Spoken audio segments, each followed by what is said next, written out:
Thank you. Again, my name is Lisa Gore. I called the meeting to order at 7:03 p.m. I want to thank everyone for coming to our July 10th meeting. Tonight will be a little different for us, as every meeting night is. I am coming to you from South Carolina because I had an emergency that I had to get up here and deal with. And unfortunately, it got a little bigger than I thought, and I am still here. So I'm coming to you from Zoom. I believe I'm the only commissioner tonight that is coming to you remotely. But this is definitely a good opportunity for me to hear firsthand some of the comments that you all have shared with us about the feedback issues and just the audio issues on Zoom. And just to let the commissioners know, the ones that are using a snowball, you're coming in perfectly clear. The audio is awesome.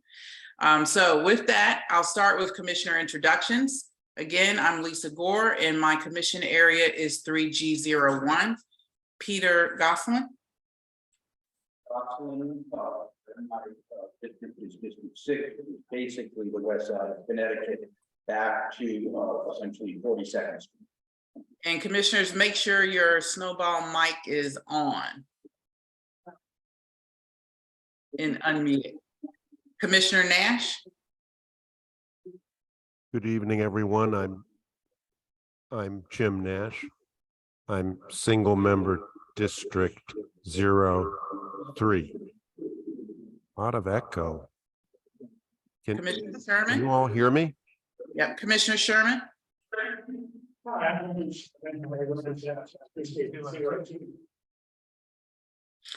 Commissioner Sherman, do you have a snowball mic? Because we can't hear you on Zoom at all. I do. Come back in. If you guys could share, because the commissioners that don't have that snowball, you absolutely cannot hear you. Commissioner Ferguson? I'm Zach.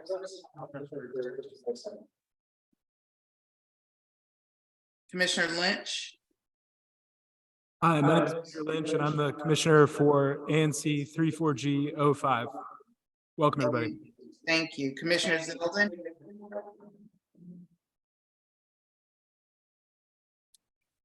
Is Commissioner Zeldin there?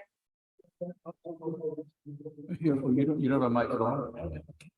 Oh, yeah, okay. Michael Zeldin, I represent 3G04. Perfect, loud and clear, thank you. You want Did I miss anyone, commissioners? to move your chair over to okay. Okay, with that, in terms of meeting procedures, they're standard as always. Except when people are recognized to speak, we ask that all attendees, especially virtual attendees, make sure your device is muted to avoid disruptions and background noise. In-person attendees should be recognized by the chair before making comments. The meeting will follow the agenda and the times listed with any modifications determined by the chair. During the meeting, virtual attendees should use the chat function to ask questions or to request or to make a comment. You'll then be recognized by the chair to do so.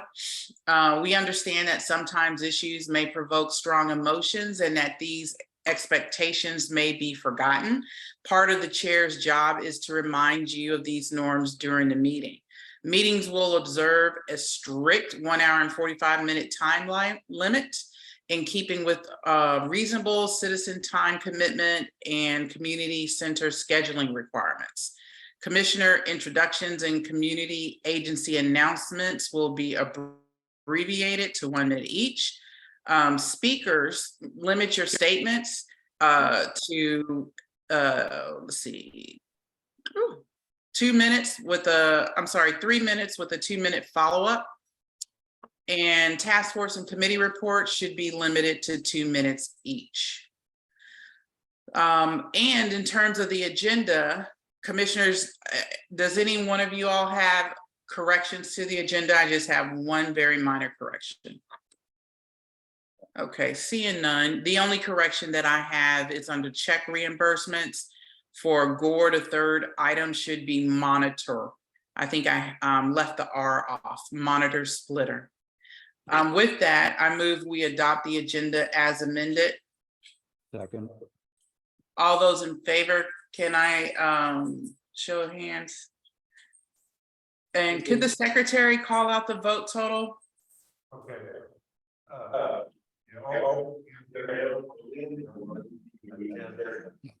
I can't hear you.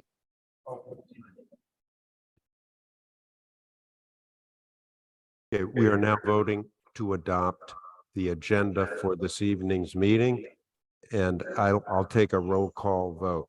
Thank you. I vote yes. Commissioner Lynch votes yes. Yes. Commissioner Gosselin, yes. Commissioner Ferguson, yes. Commissioner Sherman, yes. Commissioner Zeldin, yes. So the vote, Commissioner Gore, Yes, the vote is 7-0. thank you. Perfectly done. Thank you so much. So we'll move on to the next portion of the agenda, which is the consent agenda approval. And we're making good time right now on the consent agenda. And this is new to the ANC, where we have added non-controversial items to the consent agenda. And as opposed to voting on each item individually, we vote in a block. So that would be the minutes for June 26th, which I just sent around my comments, and I think they look good for approval. And the check reimbursements listed: snowball mics for Gore, an amount of $296.73. HDMI cables for Gore in the amount of $59.98. Monitor splitter for Gore in the amount of $21.19. And Verizon hotspot for Gosselin in amount of $247.53. I move that the commission approve the consent agenda as read. Can I have a roll call vote?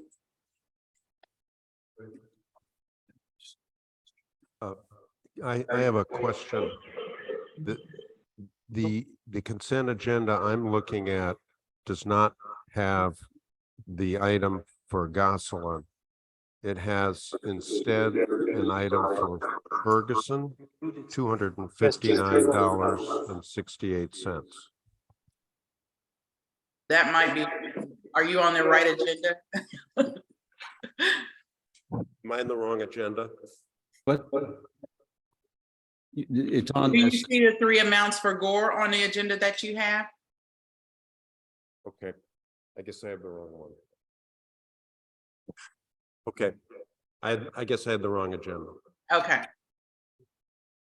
Any other questions on the consent agenda, commissioners? Nope. Okay. I move that we adopt the consent agenda as read. Can I get a second? Second. Okay. Can we vote by roll call? Commissioner Nash votes yes. Commissioner Lynch, Yes. Commissioner Gosselin, yes. Commissioner Ferguson, yes. Commissioner Sherman, yes. Commissioner Zeldin, yes. Commissioner Gore. Yes. The consent agenda is approved unanimously, 7-0. Thank you. Okay. And at this portion of the agenda, we'll have a resident forum. And it's to allow residents an opportunity to ask questions or make statements to the commission. And we have about 15 minutes. If any residents in the audience or on Zoom would like to speak or make a comment, I ask that the folks in the audience just please approach the mic so that you can speak. And if you're tuning in virtually, if you could use the raise your hand function, that would alert me to promote you so that you can speak. And I see one person in front of the mic. Please go ahead and make your comment.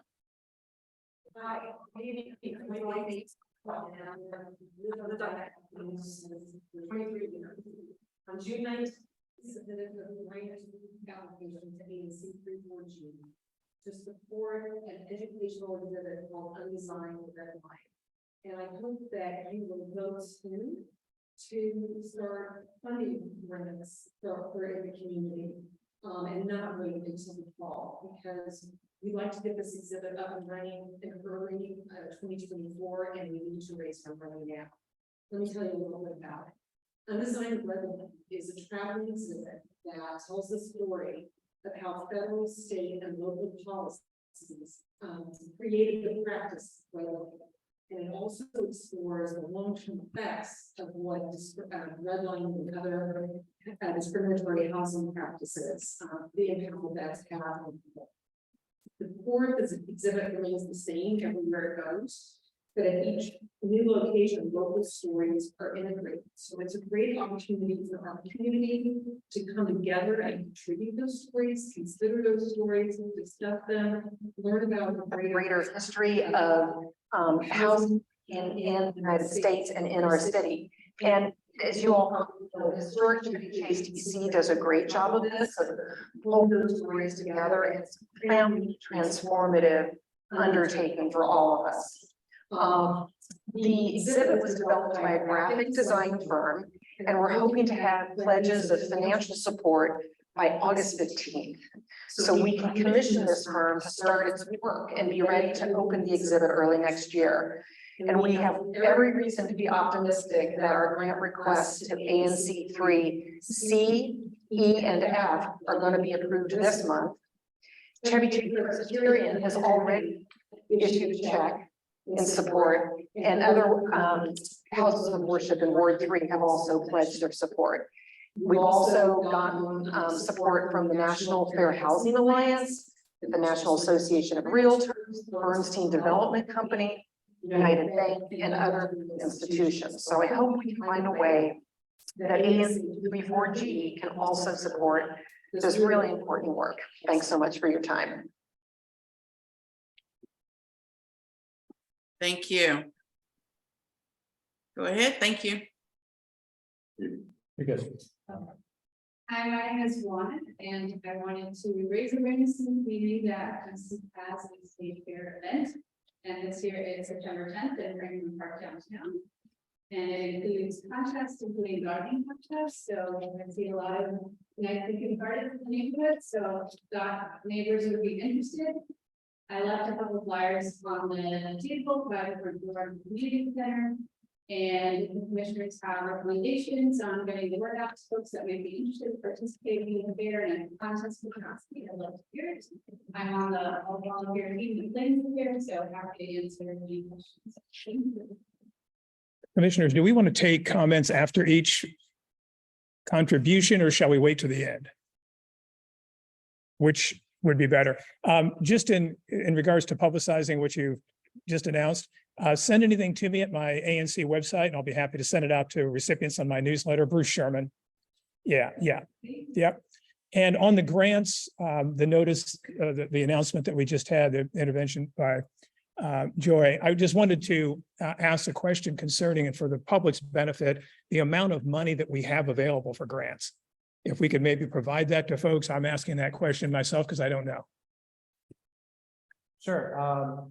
So I'm treasurer, usually don't make it to the treasurer's report at the end of this meeting, but we are still, like we have been for most of the year, sitting on about $42,000. So plenty of money. The maximum grant, I think, is $2,000. So we have ample amounts of funds for grants. Great. In my opinion. Maybe others don't want to. I would agree. Okay, next speaker.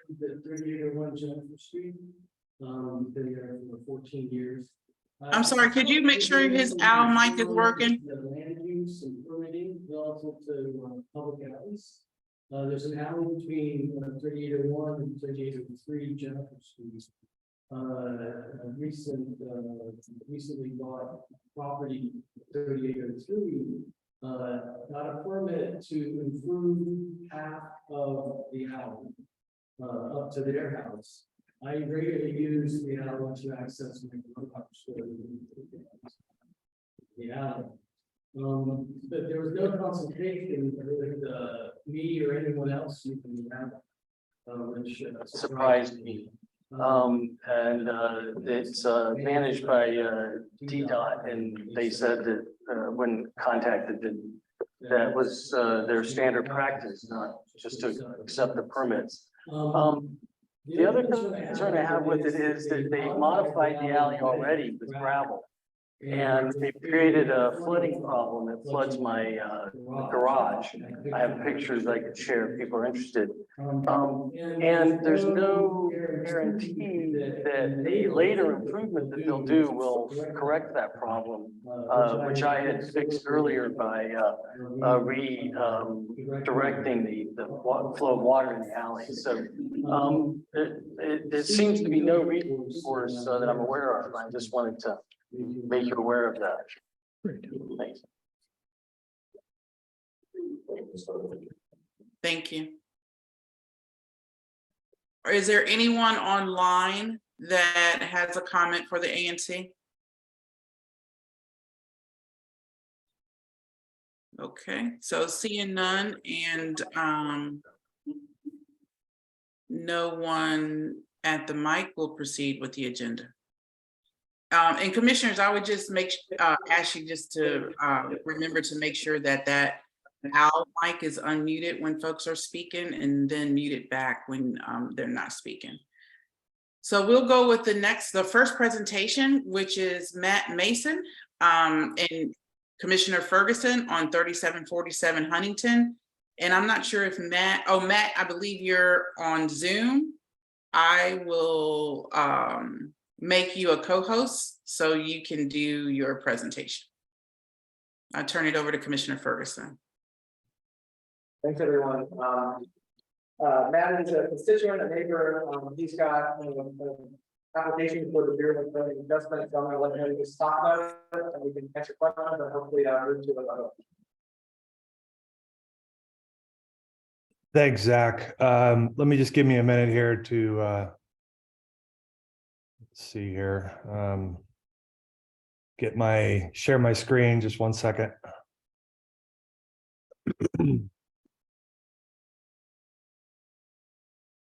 Okay. Hey. Can you get it?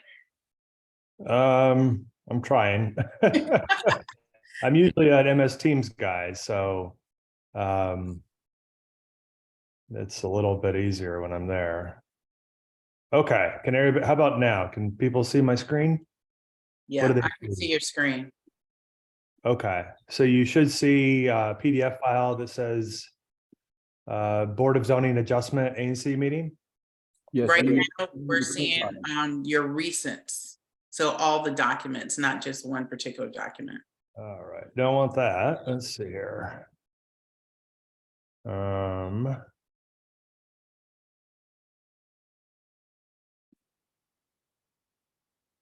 And Matt, just so you know, we don't have monitors in the meeting, so if you can do your best to paint a picture for people who don't see the visuals, but we'll make it. Yeah, no, I will apologize about this. And there we go. Okay, I think it's always hard finding should see it now. Yes. Nope. Okay, let me come back to it.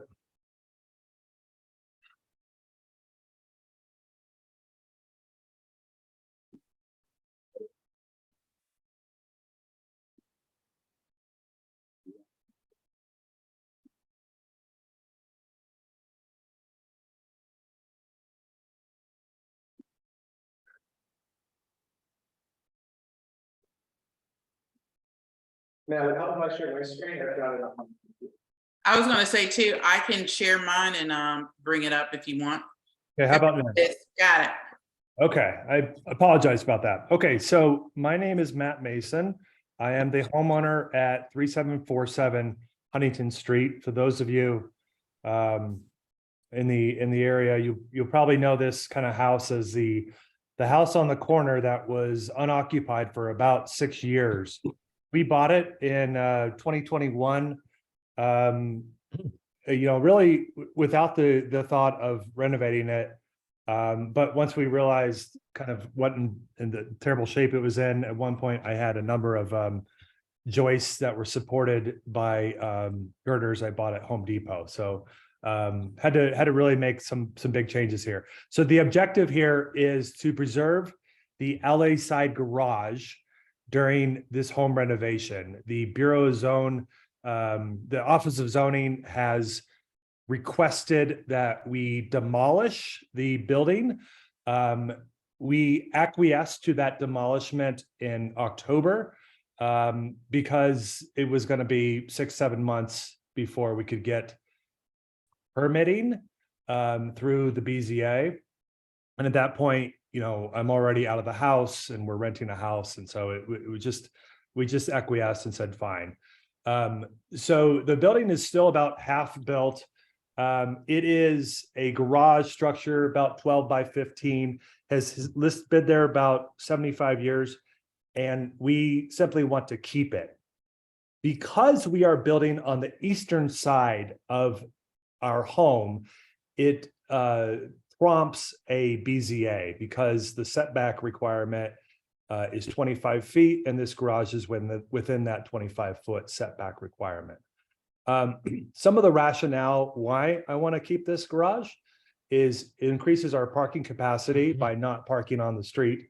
I think the area is getting more crowded as more shops move in and others, and this would obviously open street parking up.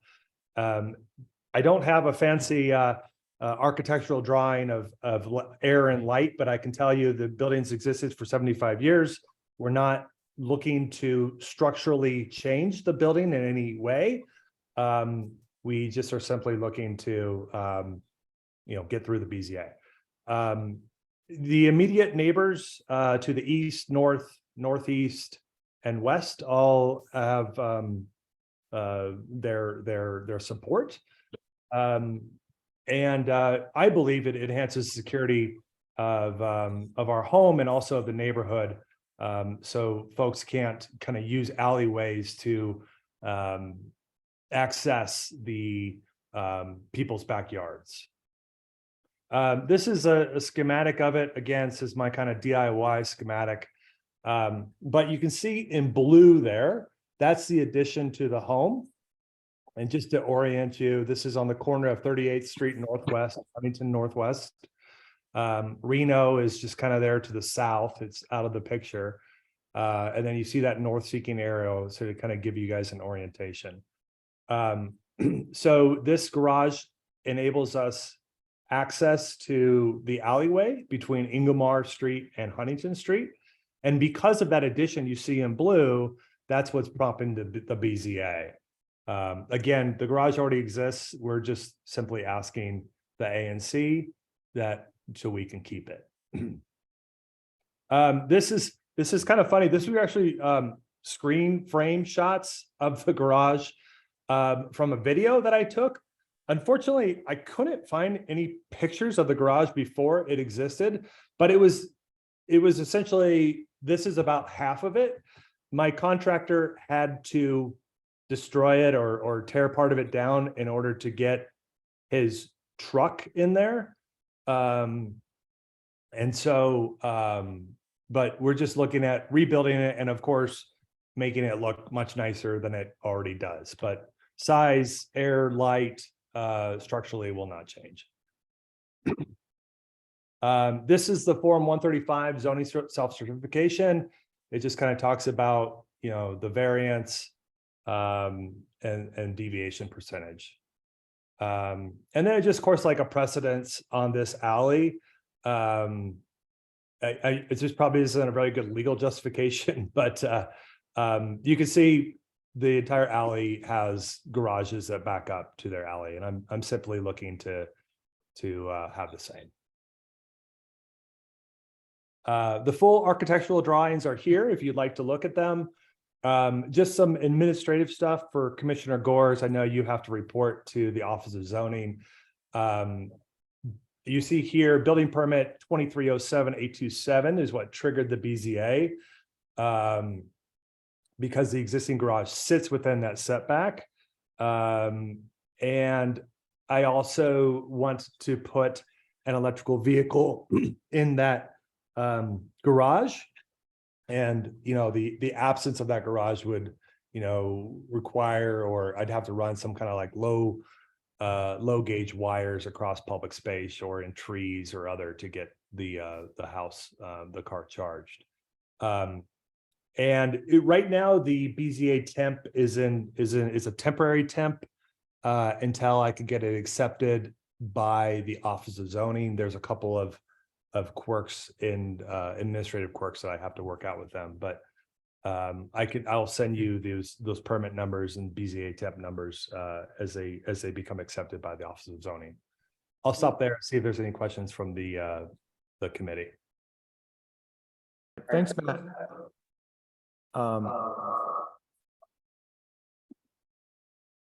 Let me.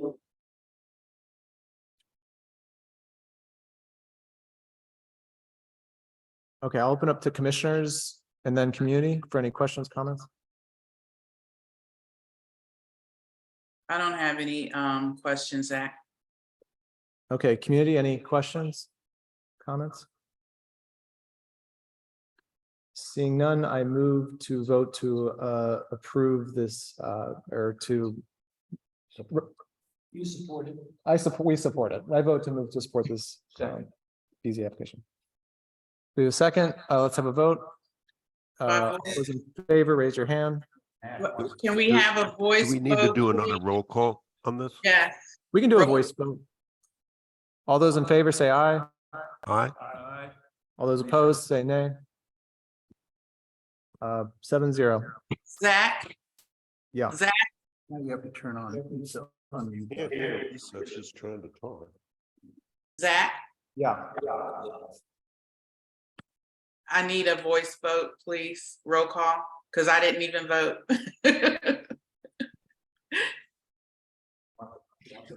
Roll call vote.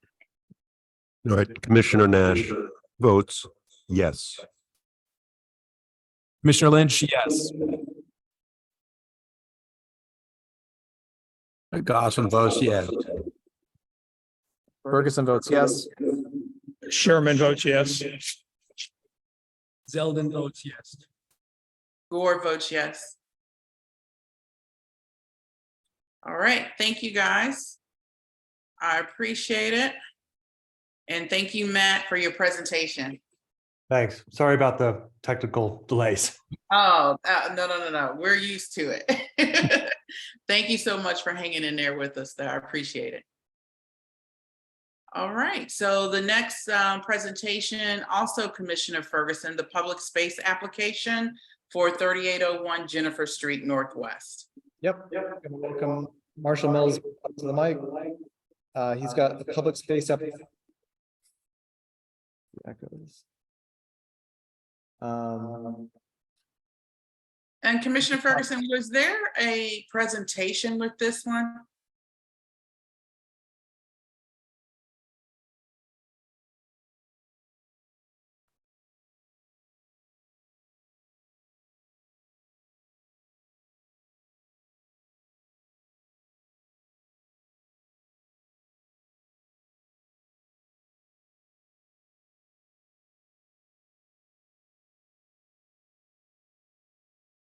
Commissioner Ferguson?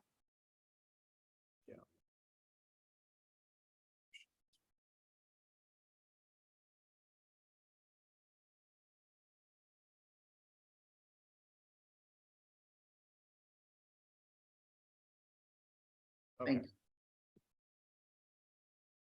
All right, so Marshall will introduce myself earlier.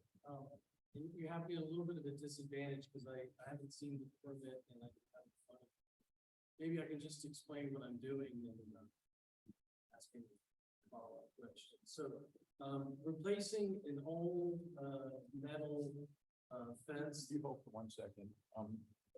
You said you can't. I haven't logged into Zoom. So.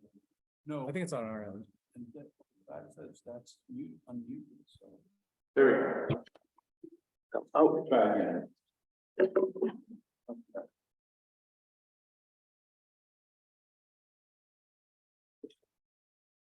goes. Okay. Right.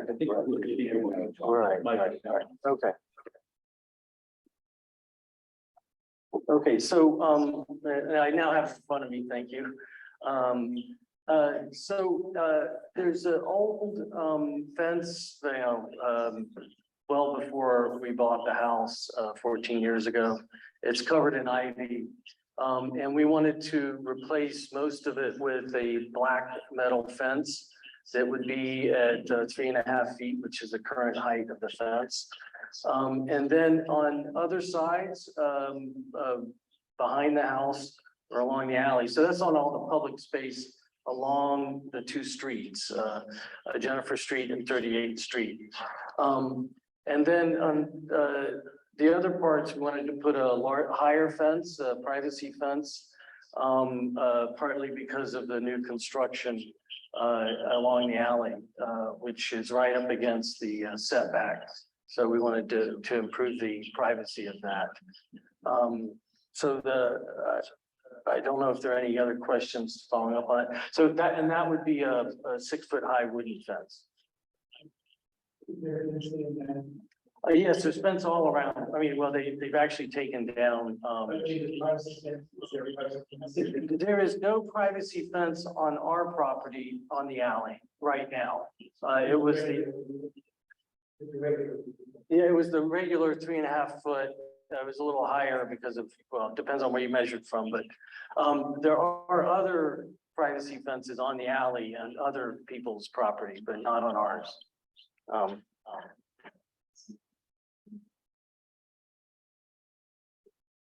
Any other questions?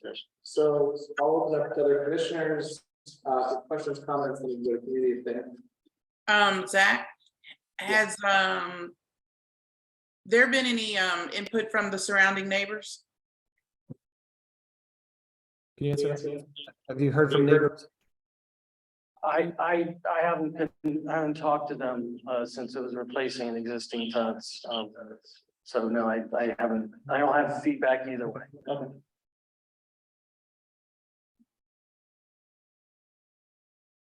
Any other questions? Yeah, thanks for being here. Just to clarify,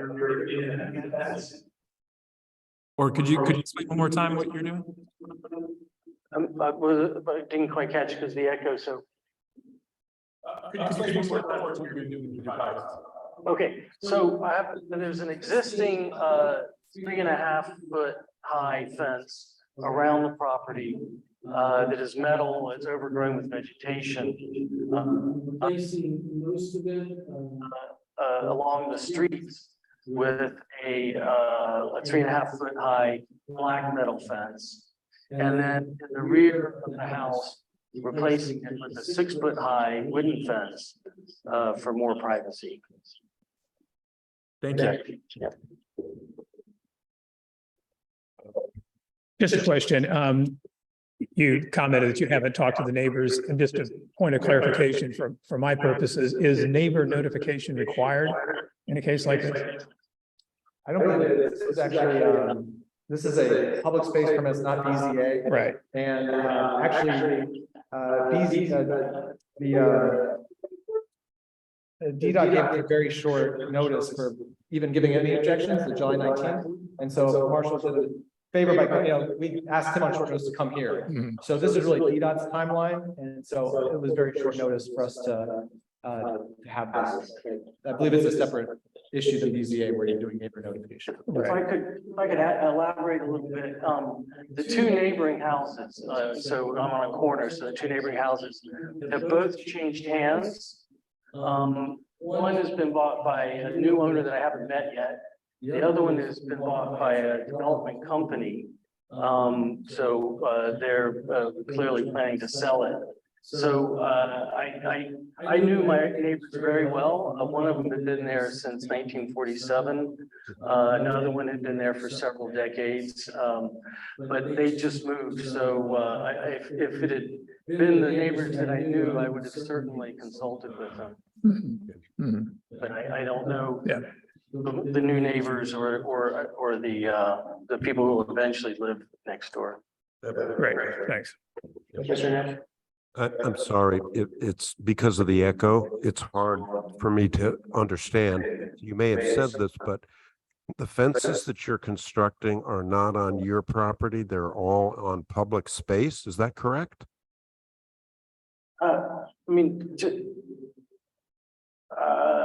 I'm a little, so they're on the lot that I'm occupying, and some of them are within setbacks or public use spaces, but they're, it's where the fence is now.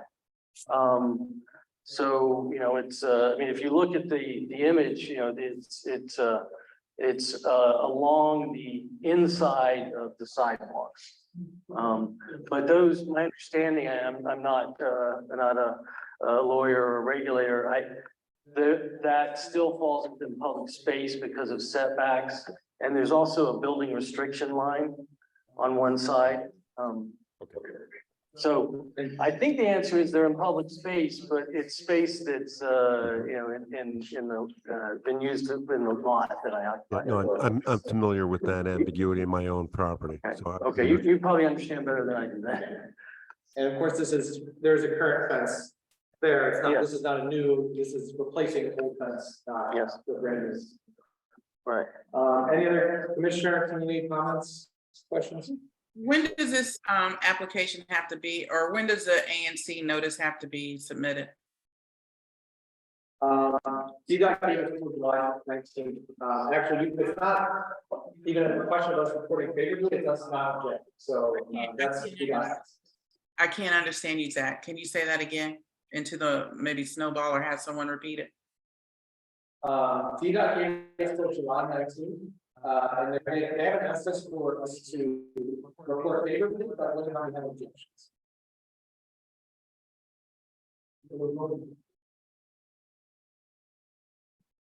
So,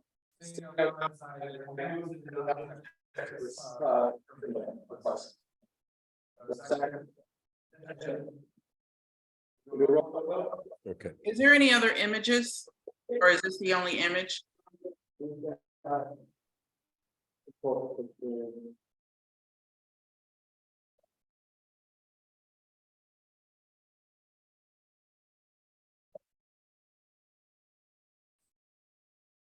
I'll show another picture from the.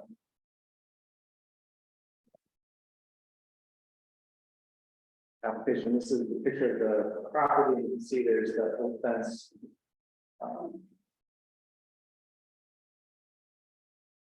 That makes a lot much more sense to me. Appreciate it. Thank you. Okay, any other commissioner comments or audience comments on this application? Zach, you want to move for a roll call vote? Where are we voting to approve, or were we voting to say no objection?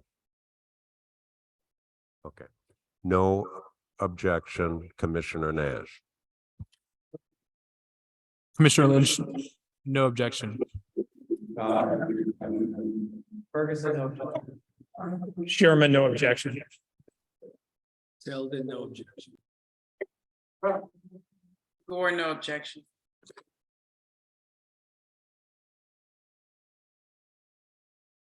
Okay, so the motion passes, no objection to the application. Thank you again, Commissioner Ferguson. Now we want to move on to a discussion and possible vote on the Broad Branch Rehabilitation Resolution. This is a resolution drafted by Commissioners Nash and Lynch. And if you guys could go ahead and present your resolution and discussion, I'll turn it over to you both. Okay. Should I go ahead? All right, this is Commissioner Nash speaking. I'll present a little bit of background. DDOT announced plans to rehabilitate 1.5 miles of Broad Branch Road between Linian Avenue Northwest and Beach Drive northwest. And this proposed action, according to DDOT, quote, will improve roadway and drainage infrastructure, enhance safety operations for vehicles, bicyclists, and pedestrians, improve intersections, provide ADA compliant sidewalks for the entire length of the corridor. All right, there was an environmental assessment, and that came back that there would be no impact on Rock Creek Park. And this portion of Broad Branch Road is subject to repeated flooding due to poor drainage and stormwater infrastructure. Currently, it has no sidewalks, it's narrow, and it is a dangerous road for cars, but especially for cyclists and hikers and joggers, because there are no sidewalks. The road is narrow and windy. I wrote to Mr. Christian Pinero, who is the DDOT Senior Community Engagement Specialist for Ward 3.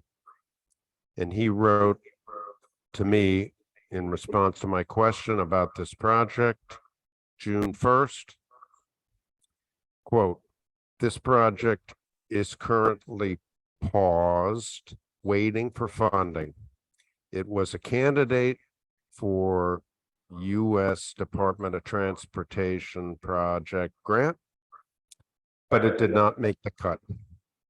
Right now, this isn't in our pipeline and probably won't be for some time, end quote. Okay, so I would like this project to be funded as soon as possible. We would think it'll benefit all of us in this area. And so there are three parts to the resolution. First, the commission calls upon the DC Department of Transportation to seek funding for its 2021 project and complete the rehabilitation of Broad Branch Road from Linian Street to Beach Drive. Second, the commission urges council members Matt Fruman and Janice Lewis George to support the funding needed for the rehabilitation of Broad Branch Road and to encourage their fellow council members to do the same. By the way, this road is in both wards 3 and 4. That's why I put the two council members in them. Third, the commission calls upon the mayor to fund the planned rehabilitation of Broad Branch Road in the fiscal year 2025 budget. Okay, that's the resolution. Discussion.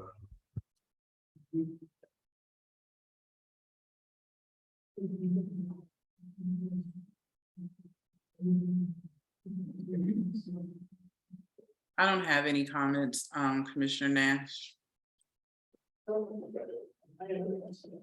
Well written, thank you.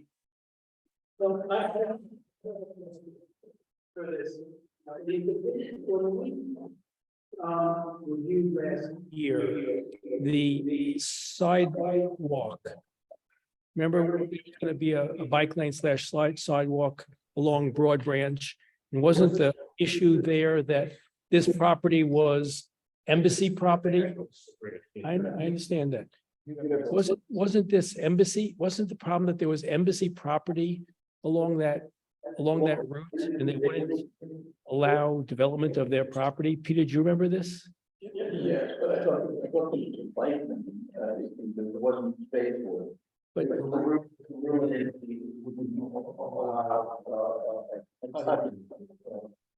but I thought it was also for anything, a sidewalk or a bike lane, that the embassies wouldn't give consent to it, which was why it didn't get passed. Yeah.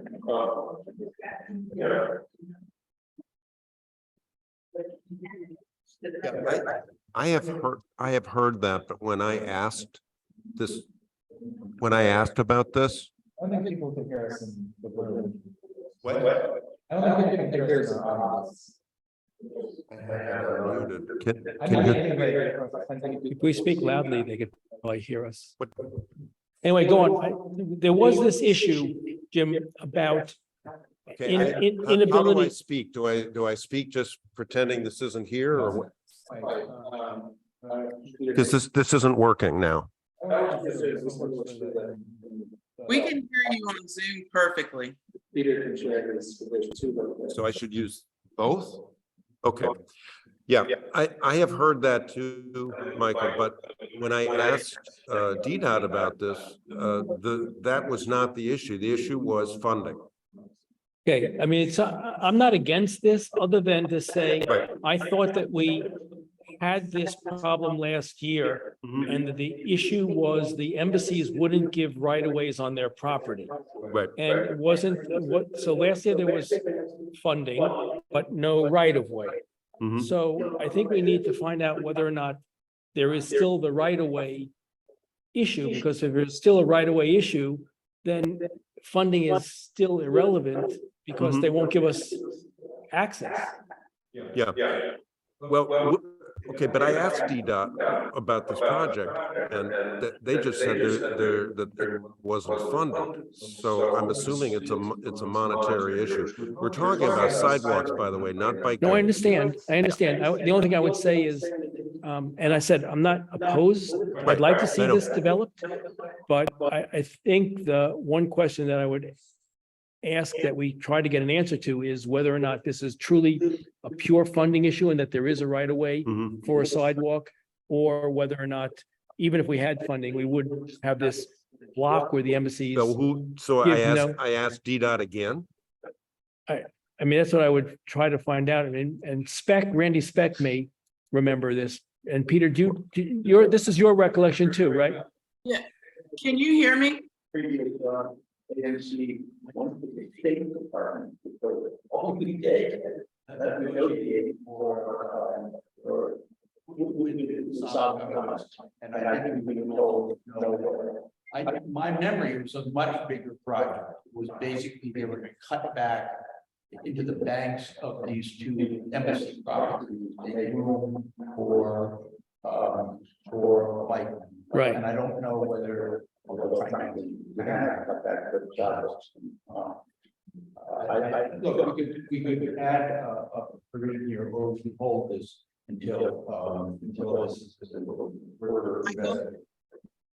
So I don't know what to do. Lisa, do you have a thought about this? If Hello? there is this continuing issue about the embassies not giving us authority to build, what are we writing? You got it? Can you hear me? Yes. Okay. So I've been trying to cut in. If the owl is not on, then you won't be able to hear me. It might be muted, but then you won't be able to hear me. But I do think you're right, Michael. I definitely recall that. I don't remember it to an extent, the entirety of the situation, because Commissioner Speck definitely, I think, was taking lead on this, but there was the issue with the embassies. I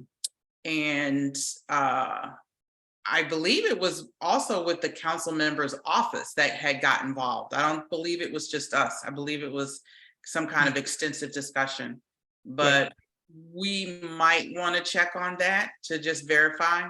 I didn't think about that, but you're correct. It was definitely an issue with the embassy and not being able to cut into their right of way.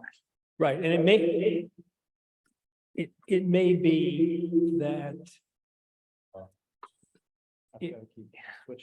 it may be that a sidewalk is narrower than the bike lane, and so it doesn't impair its development because we don't need permission. That's the only thing I would say. That's what I was assuming when I didn't Yeah. hear that problem, because I had also heard that. Yeah, so I guess my view would be we defer until we know that answer, because if we still have a problem with that, we might want to include that they, again, attempt to negotiate with these embassies to allow for a limited right of way for the sidewalk.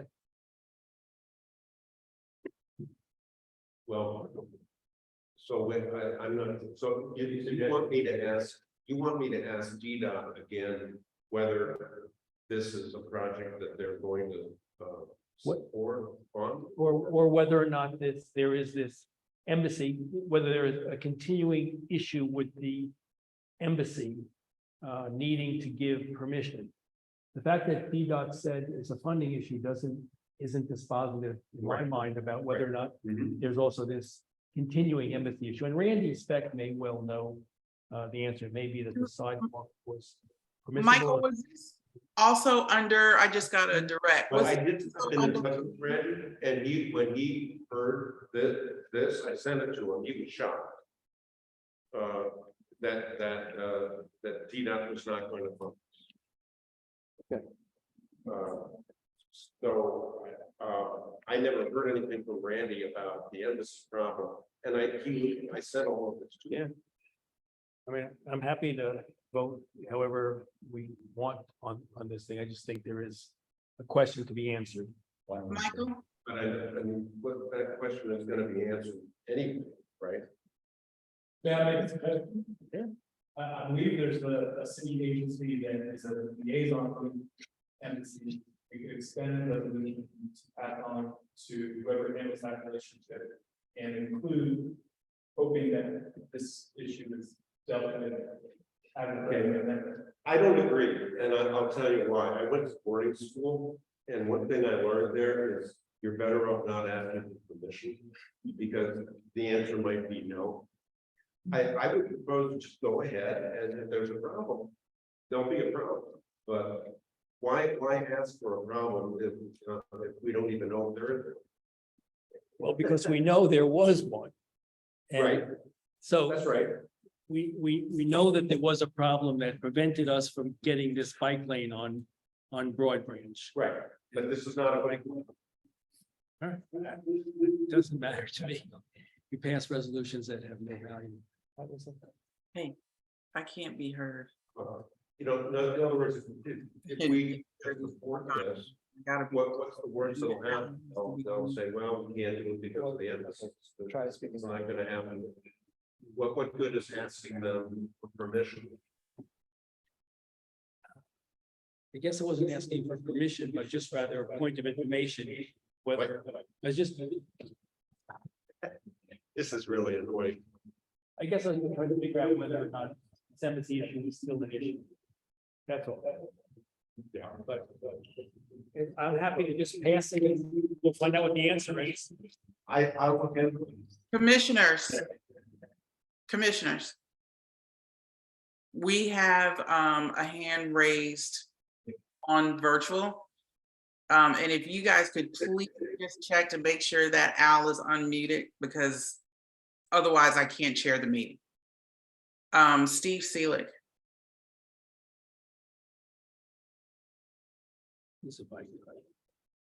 Unmute yourself, Steve. Go Hey, on. yes, I figured that out, Lisa. Thank you so much.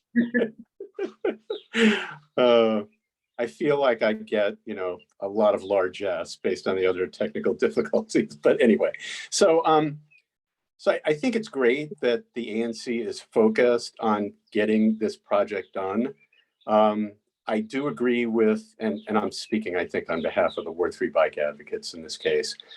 And I think Michael is right that this whole question about why we didn't get bike lanes in the design and why it was given short shrift was based on a prior regime that had tried to get embassy focus on this issue. It's been 3-4 years since that took place. It seems to me that, I'll speak about the funding in a second, but it seems to me that this resolution ought to focus on DDOT actually getting a project manager for this project to continue to work on that issue along the lines of what it is that Michael suggested. So we need a better design. We need one that's going to be usable by cyclists on that road. And I don't think this resolution is getting to that issue. The other thing I would say is when it comes to this whole question about funding, you know, we just went through a budget season. And as far as any budgeting goes, if and until we get these amounts included into the budget for this project, that I don't think we're going to make much progress here. And I'm not saying you shouldn't go through with the resolution, but I do think that we missed an opportunity to really lobby the council to really get this thing funded out of DC funds. Forget about federal funds, because who even, and my guess is they didn't get federal funding for it because they didn't have a damn bike lane, but that's just me. So anyway, you guys can do what you want, but there's a lot more work that needs to happen on this, and you know, take my suggestions if you like. Thanks. Any more community comments? Okay, so Commissioners Nash and Lynch, are you all willing to go back and incorporate some of the suggestions for Commissioner Zeldin? He is correct. One of the things I was trying to cut in with and say is I believe this may have been under Commissioner Louis George's office. I do believe this was just, you know, not our ANC dealing with it. And if we haven't reached out to the appropriate council member's office, we definitely probably want to do that, just to see where the status of this issue is with the embassy. Are you guys willing to do that? Yeah. Otherwise, you're gonna, I would hate to see the resolution voted down. So my suggestion would be to go back. I already did contact Council Member Louis George's office about this. However, I didn't get too much, I didn't make much progress there, but I'm happy to try again and really push to see what their reaction would be to this resolution. Is that what you're talking about, Commissioner Gore? Yeah, I mean, I would, you know, ask that you would either, you know, withdraw it at this point. And Barbara Rogers from Councilmember Louis George's office said to please email her. She's on listening to the conversation, so she would be willing to work with you on it. But I would ask that you guys withdraw this. Otherwise, we'll do a motion to table it. Yeah. Sure. Okay. We'll withdraw it until we can consult with Louis George's office. Okay. Thank you.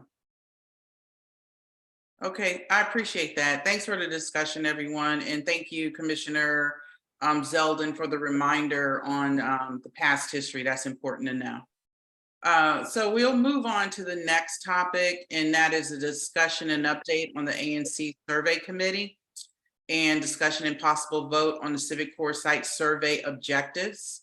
And that is myself and Commissioner Sherman. So Commissioner Sherman, and I know you had some additional things that you wanted to add to this discussion in terms of just overall about the community input process. Do you want to start off and give us an update on where we are, where the commission and the survey committee is with the objectives that we agreed upon? And then the broader discussion? Yeah. I'll be happy to do that. For those in the community who are not yet aware of the commission's intent to survey the community on the Civic Core site, there is the intention of the commission to move forward on a survey. I'll give you the rough details of that here in a sort of summary form. It's part of our broad engagement of the community that will also entail stakeholder conversations with groups in the community that have an interest, of course, a deep interest in the Civic Core, and the ongoing consultations that each of us as commissioners are doing with our own constituents. So for example, on the 28th of June, I held a Zoom call following our latest meeting with 40 of my constituents to hear their views further on the Civic Corps, where things stand. I'll be doing another of those Zoom conversations this Wednesday, and perhaps even another before the 1st of September. And each of the commissioners is doing that as well. So the survey fits within our broad outreach to engage the community and hear from everyone as to their views on the Civic Corps. We have engaged 3 professional survey researchers who fortunately reside in our ANC to help guide us. One of them is with us tonight, Stephen Connors, who's here. Anna Dean and Susan Geely are the other 2 who've generously offered pro bono their time to help guide us in this process. The first step of this was to set the broad strategy, to identify what the objectives of the survey are, which Lisa or Commissioner Gore just referred to. And we've done a 1-pager that summarizes the survey structure and the process, which we've shared among commissioners and others that have attended the survey committee meetings. There is an ad hoc survey committee of the commission that meets weekly to discuss the work of the survey. And so we have reviewed our progress there. So where we are now and what we intend to do tonight is to review those 2 objectives so that if there's further community concern, conversation, input, we can take that now and also hear from, of course, the commissioners. So with that, Commissioner Gore, why don't I just review the 2 objectives, and then I can also review any other aspects of the process that seem relevant for tonight. That's perfect. Thank you. Right. So in terms of the 2 objectives, and we had various iterations of these that have gone back and forth. So Commissioner Gore, stop me if in fact there is a word or 2 missing from what I'm articulating here, but I believe I've got it correctly. The first is the community is heard on key issues of concern. So that's a broad objective. We understand that there are many views in the community about the future of the Civic Corps, the site, and what to do and so forth. And so we want to be open, transparent, responsive to community concerns, key issues of concern. We will attempt to capture those with the survey. The second objective is that the ANC is able to use the survey data to make actionable recommendations in our RFP development process that reflect key community development preferences for the Civic Corps site.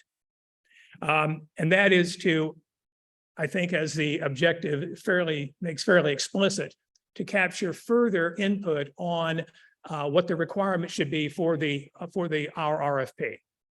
So those are the 2 broad objectives. Again, broadly responsive to the concerns people have in the community about the future of the Civic Corps, and then even more narrowly on the proposal to redevelop the site. What does the community wish to see? All right. So those are the 2 broad objectives. Commissioner Gore, do I have those in the latest iteration that we've discussed? Yep. The only thing I would add is that we did have a feedback, and I believe the community member has joined the Zoom call. Cal Simone offered a word adjustment. I don't know if Cal would like to talk about his thoughts behind that. Cal, if you're on the Zoom call, please raise your hand. I don't have that, unfortunately, right with me. I can look it up real quick. I think it was a difference in wants versus need, and I see him with his hand raised.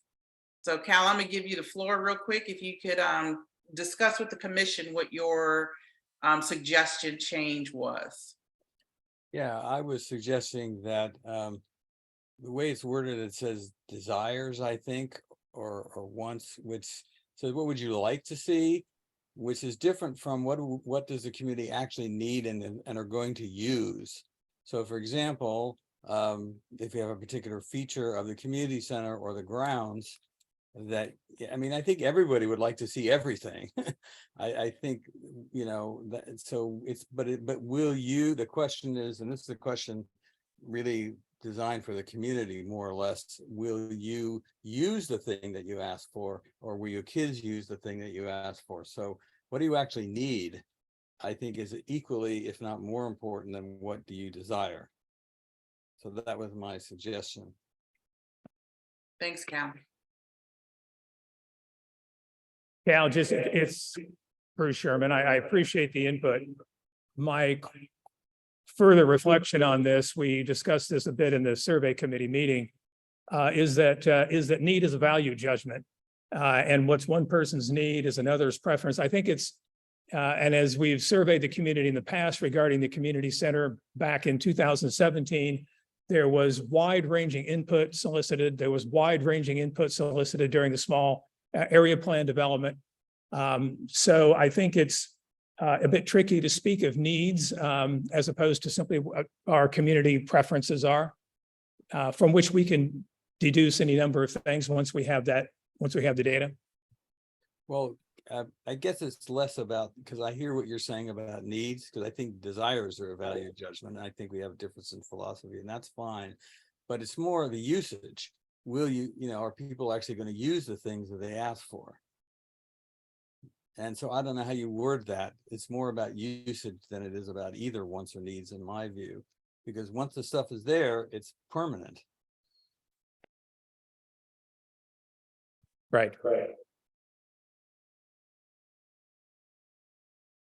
I think we have a member of the community here who wishes to speak. Hello, I'm Claudia Russell. And I just want to point out that we're talking possibilities. I think we've talked about this before.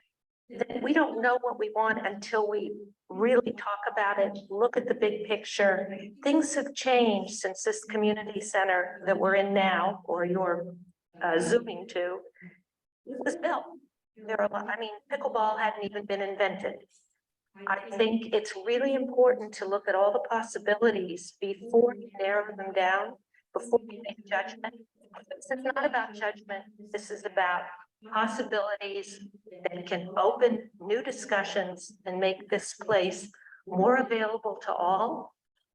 Need is one thing, and we would not want to, what should I say, aggregate the responsibility for need, but there's also a way in which we can look at the community and what they might want for a sense of belonging to a place. Thank you. Thank you.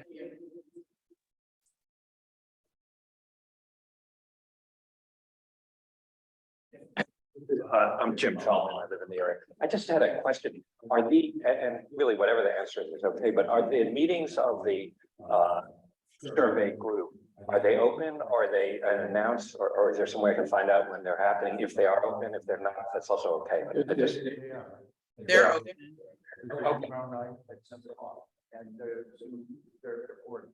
Okay, so are they on the website? Yeah. Yeah. Okay. Yes, they're open, and yes, we will need to do a better job of announcing them, perhaps. Yeah, yeah, right. Thank you. Jim?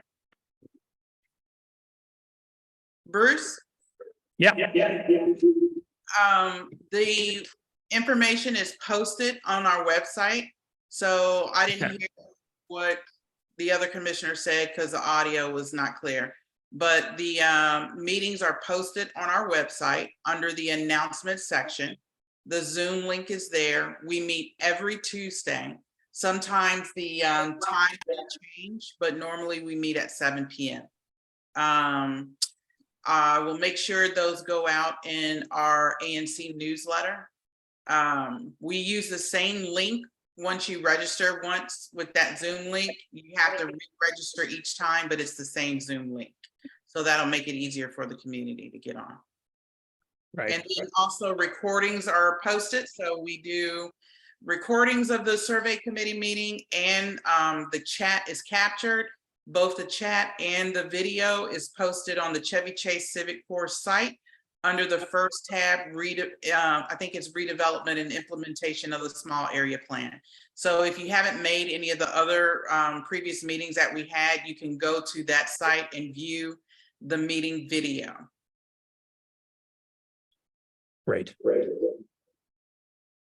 Hi, this is Elizabeth Baden. I just wanted to ask whether you could share a little bit about the process going forward. Are you planning to share a draft of the survey at some point, or will you bring a draft for community discussion or Draft to the ANC overall for a final vote, or can you just? and what your timeline looks like. Right. So let me try to do that in a minute or two. The tasks that we've set for this project are from the top again, setting the broad strategy, as I noted, in the structure, getting clear on the objectives, engaging our consultants and briefing them on the project, and then informing the public of what we intend to do, which is part of what we're discussing now, and call for input to define what we want to know specifically within the objectives that we've identified, to take a look at surveys that have been done to date, to understand information that's already in the public domain that we can be mindful of, certainly, to discern gaps in knowledge where questions have not been asked and there's new information that we need to acquire, to then draft sample questions, to engage stakeholders and community members for feedback using those questions. And part of that process is what I've already identified in terms of each commissioner's own outreach to constituents and stakeholder conversations and so forth. All these things would be happening in the month of July. We are off in the month of August. There are no commission meetings. We intend, and of course, we're in the midst of vacation seasons. We're very mindful of not fielding a survey when everyone is away on vacation. So during the month of August, we would be taking feedback, factoring that feedback into the process, designing the questionnaire. We would then test the questionnaire. And then we would, of course, factor in the results of that test for eventual implementation in full in September after Labor Day. So in the implementation process, of course, it involves distributing it widely, marketing it effectively, monitoring how it's going, troubleshooting any issues along the way, taking corrective action as needed to ensure that we're reaching out to the broadest possible constituency in ANC 3-4G. We would then, of course, tabulate and analyze the results. This would happen in early October, prepare the report also in October, and then brief the community and other stakeholders, of course, brief the city on the findings in October. So from here, mid-July to mid-October is the time frame that remains for this with the steps that I've identified. The community engagement piece going forward now is really important to continue to hear from everyone in terms of their concerns, but also, as I say, in terms of sample questions that we develop. And then, of course, the testing of the questionnaire. I've had, and I know other commissioners have had, many people individually reach out. I had several people reach out to me today regarding the survey. And I've assured them that they will be heard, that we'll have conversations with them. And I think that's fair to say on behalf of the whole commission, since we've talked about this plan of stakeholder and community engagement. Is that helpful? Sure. I may, who is the intended audience intended to be the city? Redundant question, but is the audience DemHead for this, that basically that we will present this as sort of an ANC statement? Is that kind of how we envision this? Well, that's a question for the entire commission, of course. I know, Commissioner Gore, that's something we wanted to talk about in terms of how the commission would process the results. Let me just take a very quick first stab at it.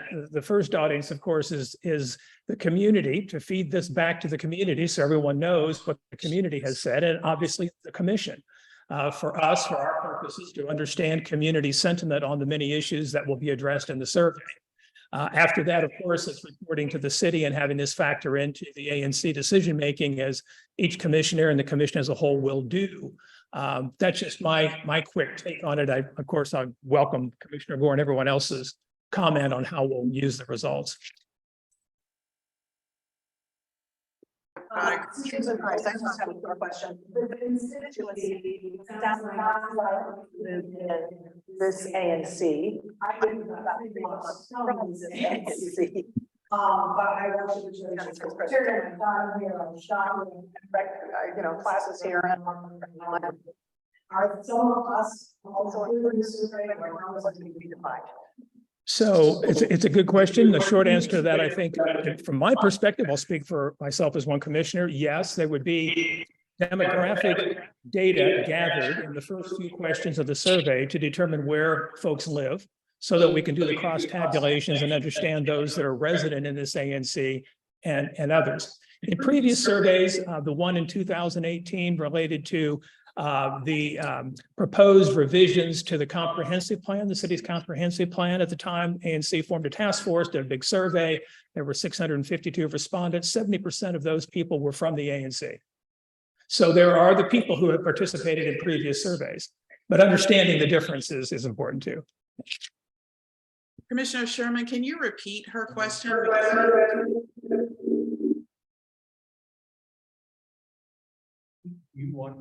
You asked me what that question was. Can you repeat that last question? We didn't understand it.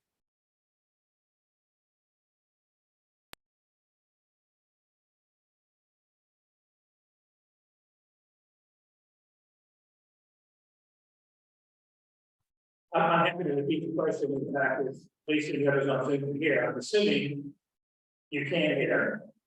The question is, the question is how we intend to use these results.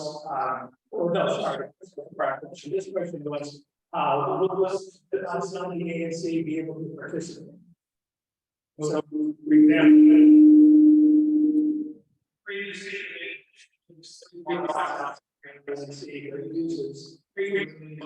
facilities, staff, and she would be able to take the survey.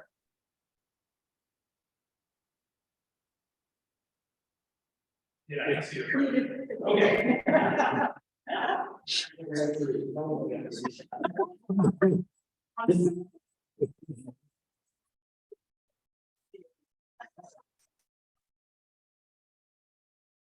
Okay, any more discussion, Commissioner Sherman? I don't know if there's anything else that we would want to say at this point, Commissioner, more information about how we intend to factor this into our decision making. At your leisure on that, and your discretion, Commissioner. I think you pretty much summed it up. I would just add that, one of my big ask is that, we gather information to express community views on this process. And in addition to that, as is identified in that second objective, is that we get really actionable information out of this survey that we can use to influence the RFP process.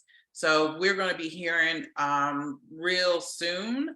I'll be meeting with DMPED shortly about our RFP process and when that will begin. Just a caveat to the timeline that Commissioner Sherman laid out. We might have to make some adjustments. DMPED is well aware that this survey is going on, and they have been aware of it since we mentioned it just in brief. But now that we've formed a survey committee, I definitely update them regularly on where we are so that they can work with us on their timeline to accommodate our survey. So we're working with DMPED to make sure that we can get this survey done in a timely fashion and in enough time to, render information to them in conjunction with our RFP process.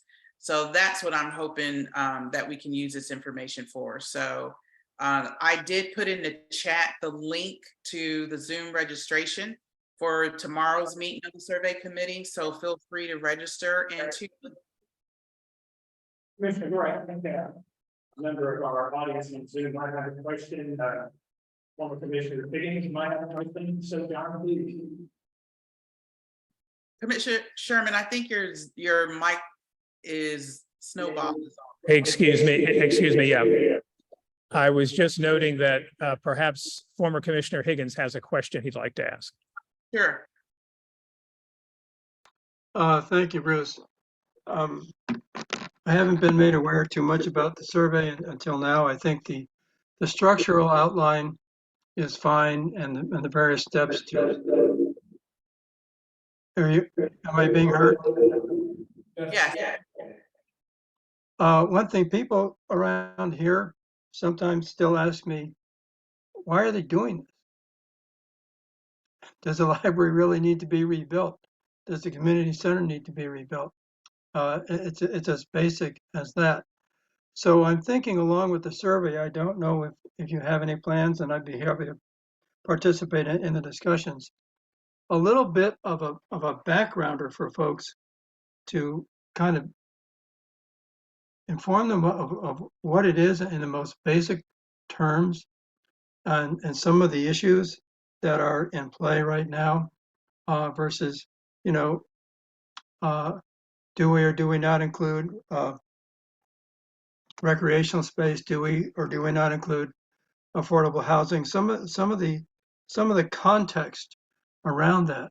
Asking people their preferences is one thing, but I think there should be some, and I think that's good, and it will be a very helpful survey, especially in terms of the details of the structure. But I still think there might be some public awareness, public context that needs to be explained to people along with the survey. So I'd be happy to contribute to that on, you know, on further meetings of the group and so forth. But that's just an insight I've had in talking to people around here. Great. Thank you for that feedback. And I think we plan to do that. And I know we've already gotten suggestions from folks on that kind of educational piece and how to incorporate that into the survey. I think also that's where our survey experts are going to be really, really helpful and are going to help us craft a way to do that. I mean, this is a complex process and it's been going on for a while. So we definitely want to have that, and all of that educational piece might not just lie with the survey. It might be a combination of things we do, but we're definitely going to take you up on your offer to help us with that, former commissioner. And make sure you tune into our next meeting. So we also, Commissioner Sherman, have a comment. Cheryl Barnes has her hand raised. Can we go to her on Zoom? Yep, and then after her, we have someone in the community here who'd like to speak. Okay. Cheryl? Hi, good evening, everybody. I have two questions. One is why was the previous survey ignored?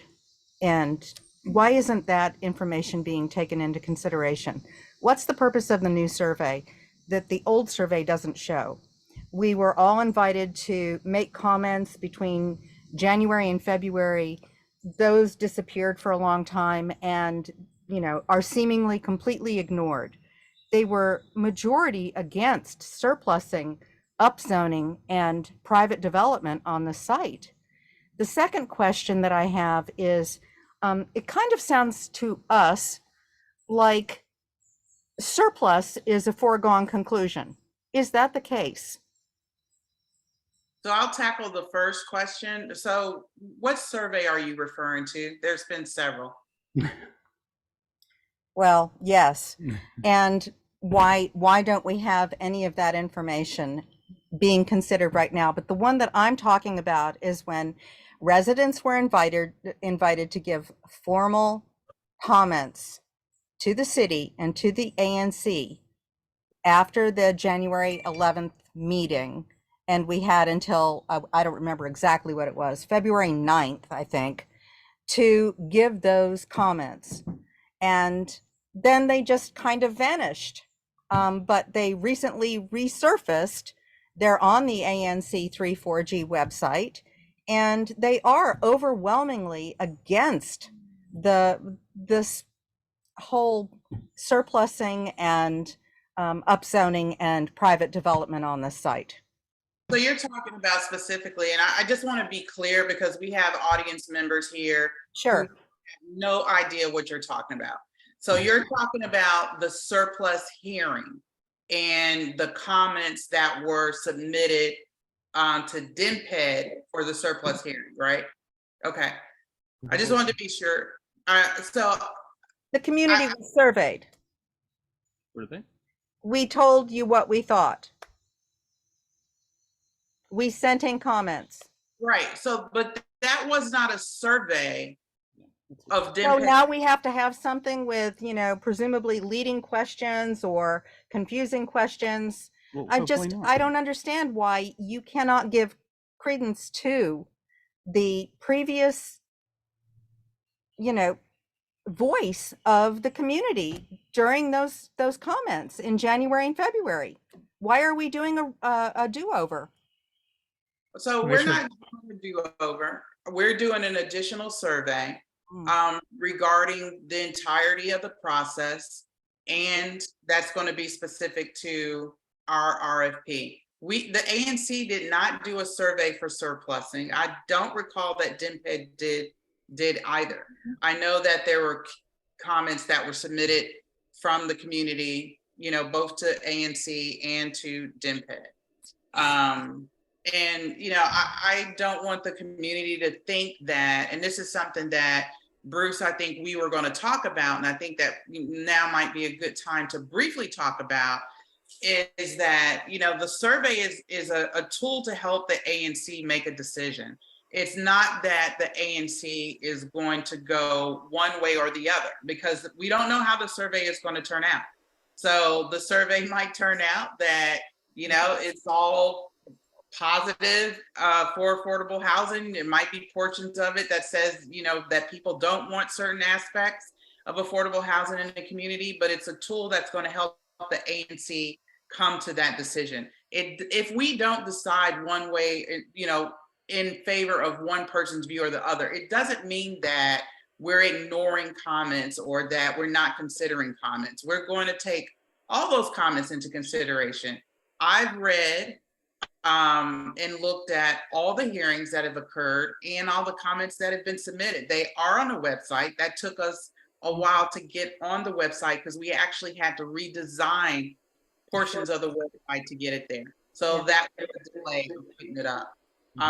So I'm just not sure on the other portions in terms of when you said, they kind of were there and they went away. We put them on a website as soon as we had the opportunity to. So I do hope the community kind of understands that, we're going to look at and take this survey very seriously, and we're going to take all the comments that are submitted very seriously. But at the end of that, it's up to the individual commissioners to determine how they're going to go in light of all the information that's available to us. The survey comments, the written comments, the testimony. We have emails that come pretty much every week on this topic. And we've been looking at all that information and take all that information seriously. Okay, what about the previous surveys that you took? Why have those been ignored? I don't understand when you say it been ignored. It been ignored by who? I'm just not following you on that. Well, we did have a big presentation previously about rehabilitation of our community center. A lot of beautiful pictures were rolled out, and that just kind of went away in the midst of COVID. But we also had, I think there was a survey that was done pre-COVID about what we wanted to see on the site. So you're talking about the library survey, I think the 2018 survey. That's right. Yes. Yeah, we still have that information, and we're still looking at that as a survey committee. That's still in play with us. We have not ignored it. We're still looking at that information. Okay. So is it the case that surplus is a fait accompli? I'm going to have to move on to the next audience member just for the sake of time. Thank you. Thank you so much. Thank you for your questions and thank you for your understanding.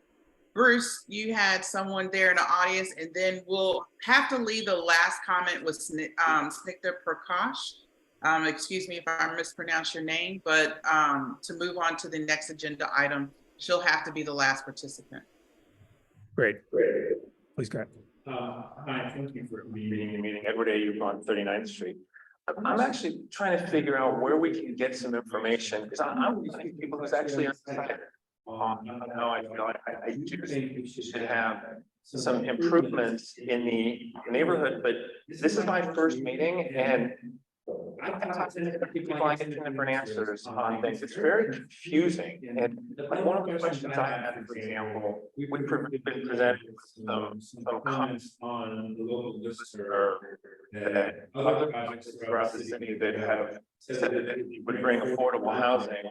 Those results actually haven't been realized. I don't know, like, where's the data on that? I'm talking about the first project the city has undertaken, right? So do we have data on similar projects where a developer has said or the city has expected X number of affordable housing units. Have those targets been realized, and are you taking those into consideration? Because from what I'm able to tell from the traffic, and again, this is my first meeting, I haven't been able to get an answer to that. Some people say they've been, some people say they haven't, but there's no actual data. Where do you get that data? Another answer was, I remember seeing some traffic that the deed for the library had a restriction on apartment buildings, what could not be built. What happened to that? Was there any resolution on that? A restriction, right? Or whatever the term, I mean, actually have to be a lawyer, but I don't practice law.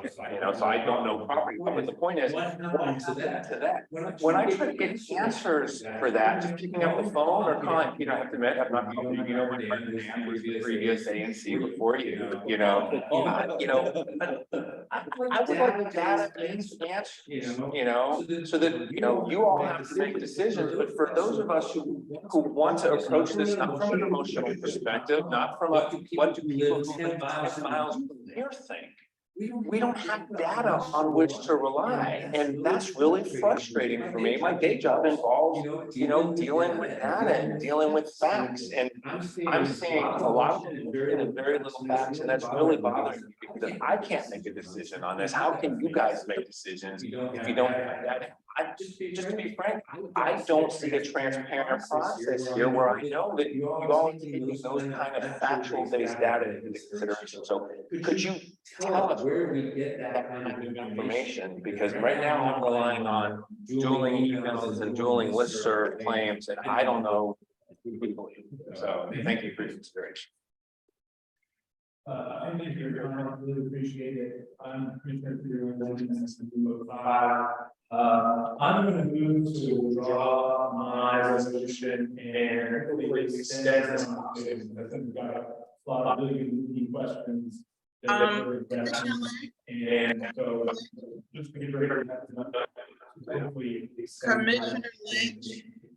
Commissioner Lynch. We're not at that portion of the agenda right now. We cannot withdraw it right now.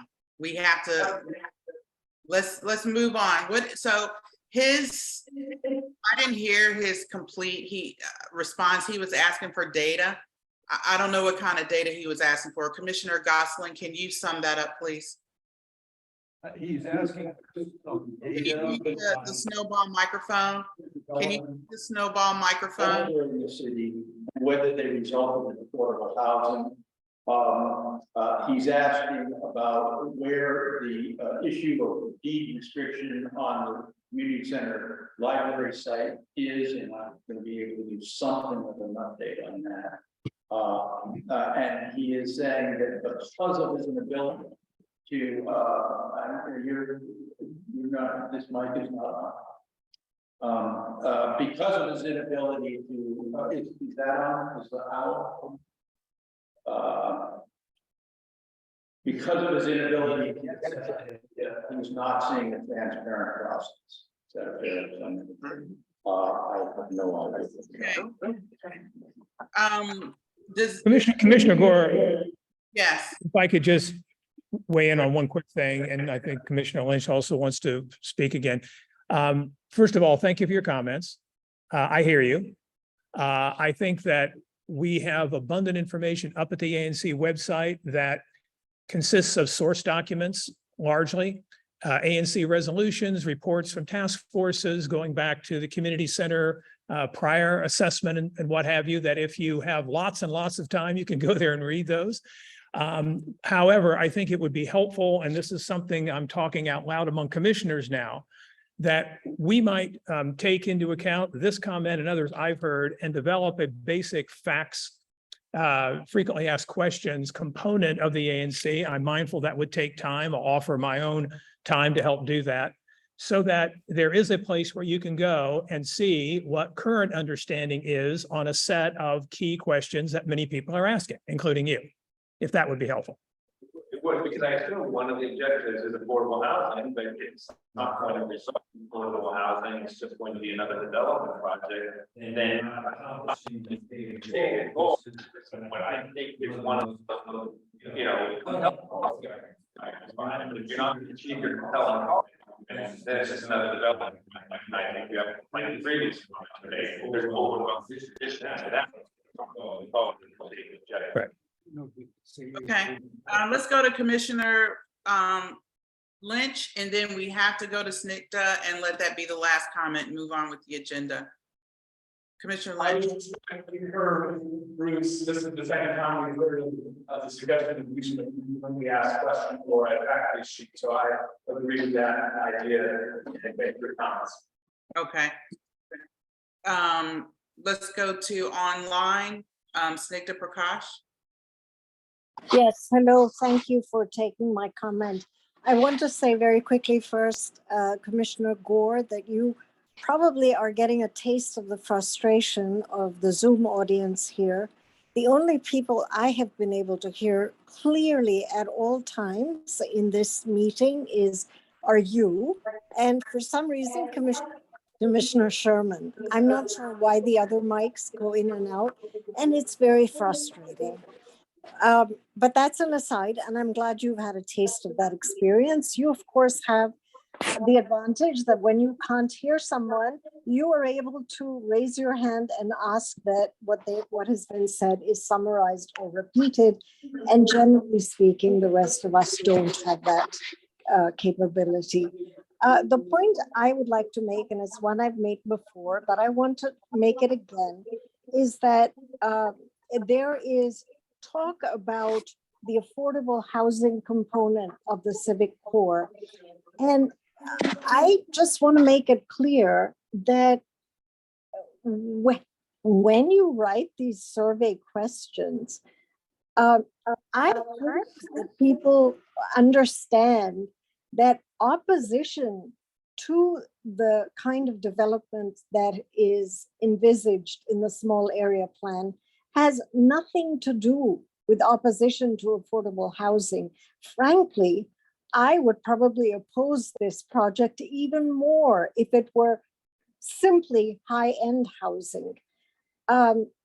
So again, I take strong offense to the stated or unstated state assumption that if you are opposed to this project, it is because you don't want people who are not like you to live here. That could not be further from the truth. It's offensive, it's divisive, and I hope that the survey does not further that kind of thinking. That's what I have to say. Thank you very much for listening. I appreciate that. And we have, just to answer you quickly, we have had a lot of discussion about questions that are divisive, and we just, we're going to get to the bottom line of some of the concerns, because we need to convey that to the city. We know there are concerns with height. We know there's concerns with lot coverage. We know there's concerns with green space.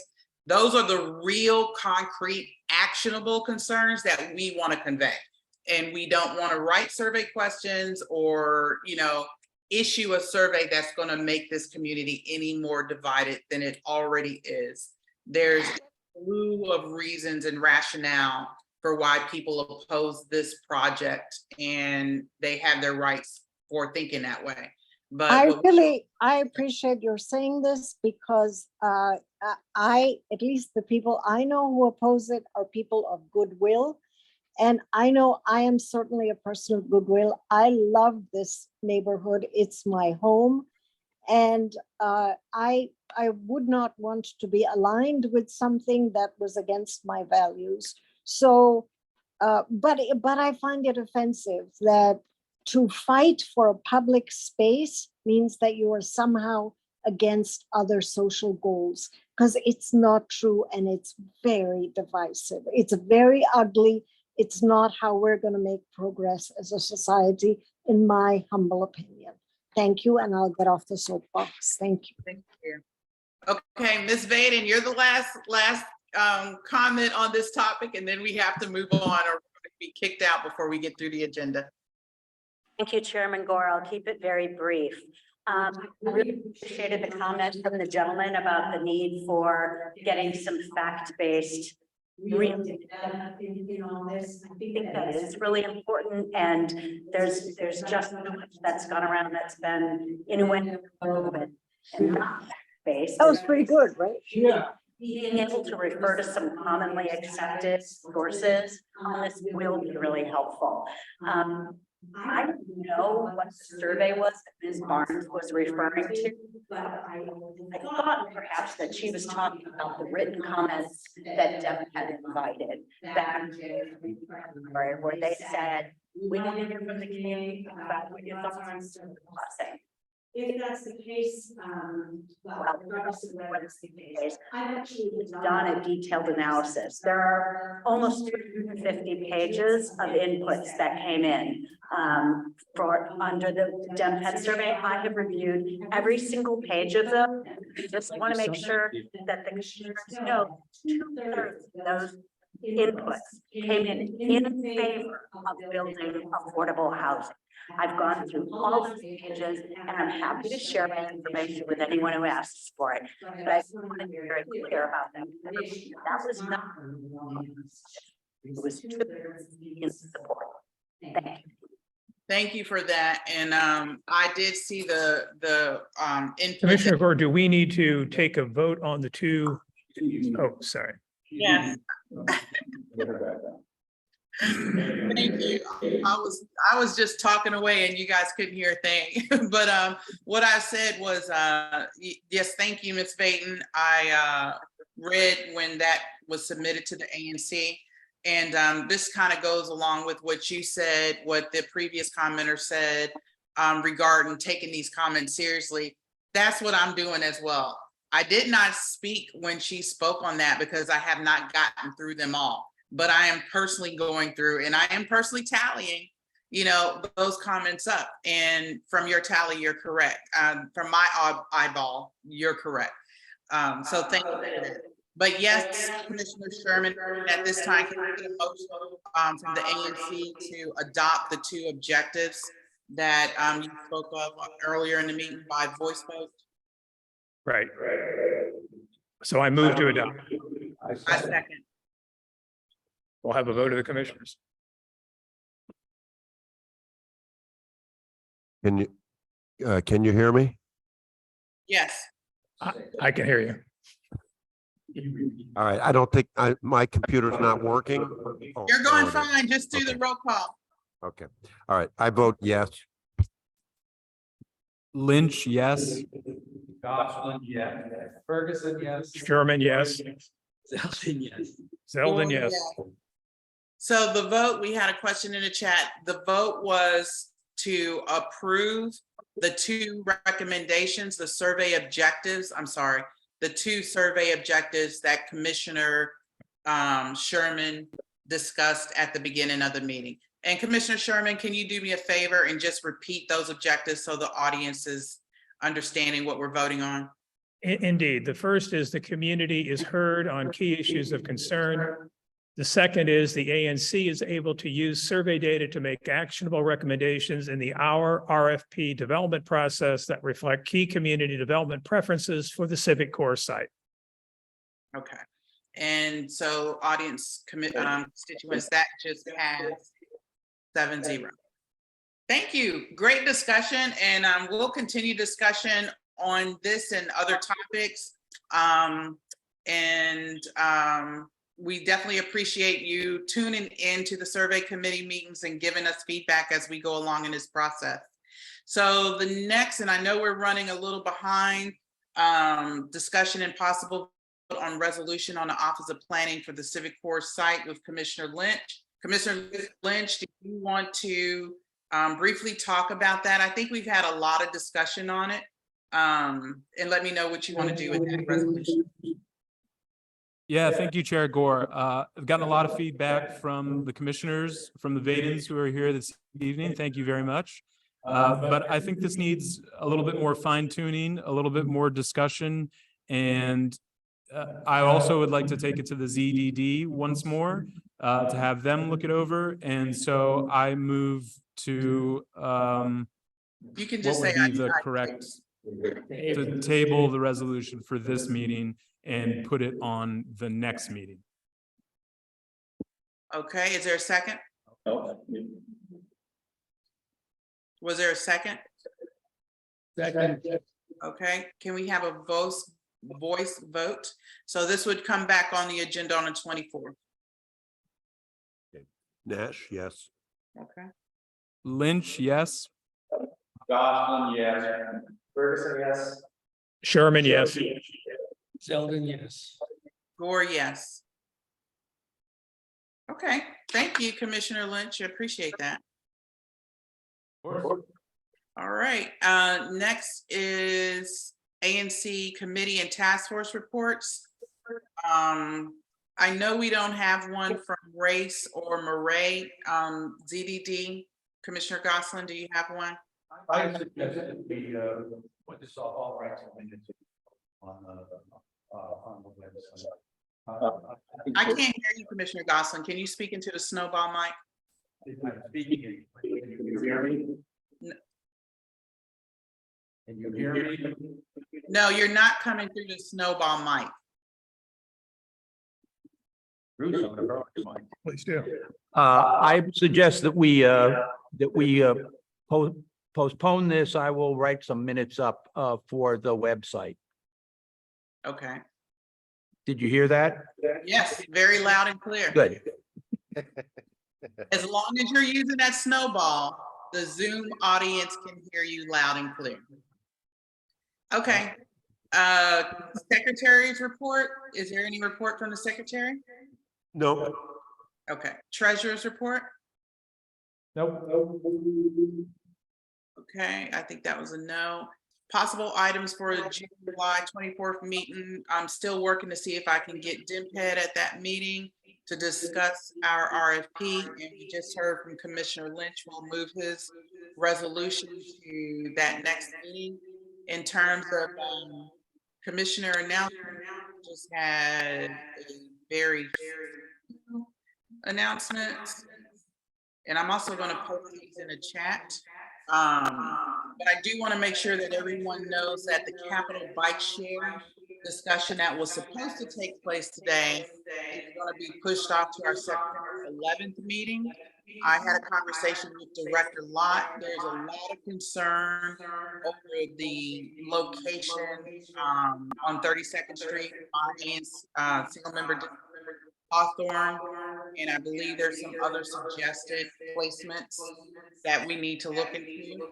So Director Lott heard those concerns and was okay with us pushing the vote September the 11th. He did ask that if you have proposed locations to send those immediately so they can begin to assess it. The Ward 4 Chevy Chase walkthrough with Director Lott has been changed again to July 21st at 9 a.m. And what he'll be doing is walking through high profile intersection and roadways with council member George's staff.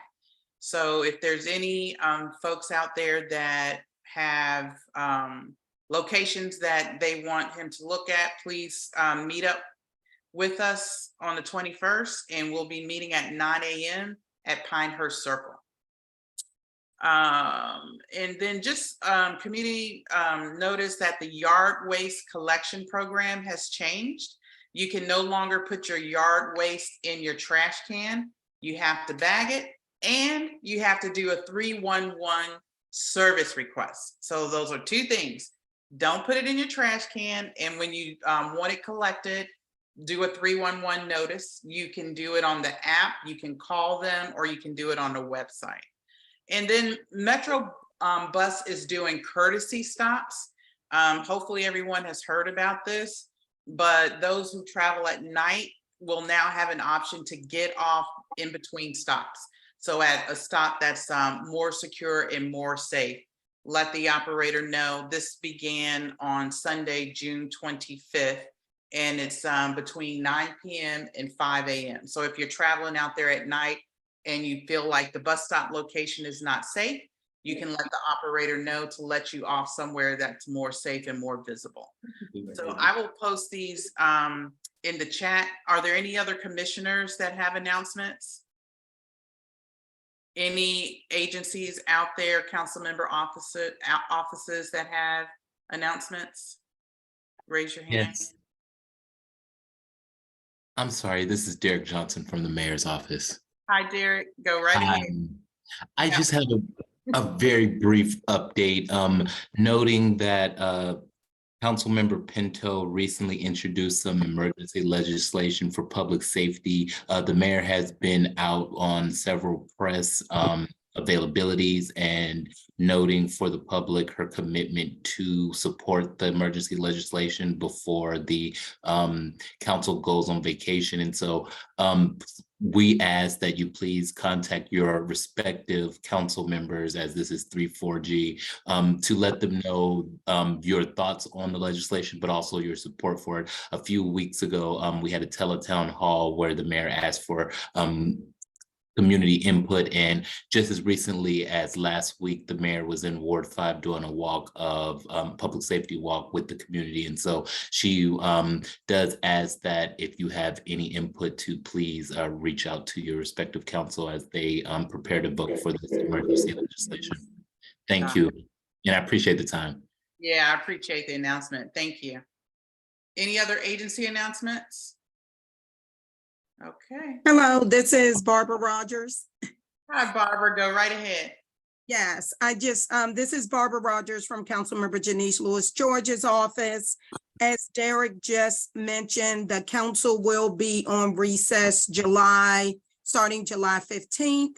But that does not mean that we are not working. You can still reach out to our office with any constituent concerns. And so just wanted to mention that although the council is on recess, we are still working. Thank you. Thank you. Okay. And with that, it's 8:55. The meeting is adjourned. Thank you, commissioners. Thank you, community members, for tuning in. And audience, I appreciate it.